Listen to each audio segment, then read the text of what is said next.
বাংলাদেশে বাউলদের কদর না থাকলেও বহির্বিশ্বে আছে। ফ্রান্সের এই তরুণী ৯ বছর আগে বিশ্বের ৫০টির বেশি দেশ ঘুরে কুষ্টিয়ায় লালনের আখড়ায় এসেছিলেন।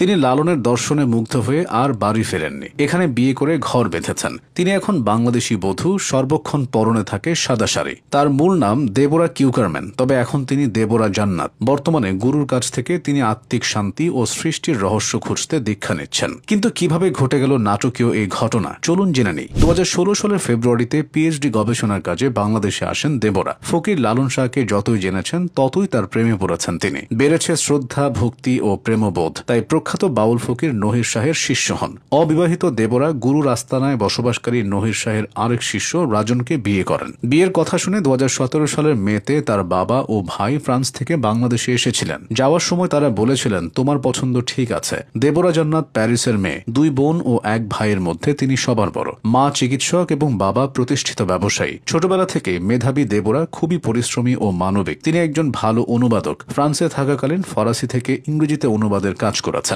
বাংলাদেশে এসেও তিনি অনুবাদের কাজ করেছেন। ২০০৭ সালে তিনি লন্ডন কিংস্টন ইউনিভার্সিটি থেকে নৃবিজ্ঞানে স্নাতক ডিগ্রি অর্জন করেছেন। তিনি দর্শনের শিক্ষক ছিলেন, কাজ করেছেন সিনেমাতেও। দেবোরা জান্নাত বিশ্বের ৫৪টি দেশে গিয়েছেন। পারিবারিক ভ্রমণ, পড়াশোনা, চাকরি ও গবেষণার জন্য সেসব দেশে ঘুরেছেন। তবে বাংলাদেশকেই সবচেয়ে ভালো লেগেছে। লালনের বাণী জানতে হলে বাংলা ভাষা শিখতেই হতো। তাই ২ সপ্তাহের মধ্যে তিনি নিজে নিজে বর্ণমালা শিখেছিলেন, তারপর ক্লাস করেছেন। ৬ মাসের মধ্যে তিনি বাংলা ভাষাটা আয়ত্তে নিয়েছেন। এখন একদম সাবলীলভাবে বাংলা বলতে পারেন। কুষ্টিয়ার দৌলতপুরের দিঘির পারে ৩ তলা বাড়ি করেছেন দেবোরা। স্বামীকে নিয়ে সুখে আছেন। নিজের থাকার ঘরটিতে ফরাসি সংস্কৃতির ছোঁয়া, তাকে সাজানো সারি সারি বই, তার কণ্ঠে লালন সঙ্গীতও মনোমুগ্ধকর। দেবোরার দিন কাটে নির্দিষ্ট রুটিন মেনে। তিনি নিয়মিত খুব ভোরে উঠে ধ্যানে বসেন, চা নাস্তা করেন, রান্না করেন, সংসারের প্রয়োজনীয় কাজও করেন। তারপর যোগ সাধনা ও আসন চর্চা করেন, আশ্রমে যান, গুরুর সাথে দেখা করেন, বই পড়েন। দেবোরা জান্নাতের গুরু ফকির নহির শাহ বাংলাদেশের একজন প্রবীণ লালন ভক্ত সাধক। ১৯৭১ সালে তিনি মুক্তিযুদ্ধে যোগ দিয়েছিলেন। ১৯৮৩ সালে উপজেলার প্রাগপুর ইউনিয়নের দিঘির পারে হেম আশ্রম প্রতিষ্ঠা করেন তিনি। আধ্যাত্মিক চর্চায় এখন তার জীবনের একমাত্র ব্রত।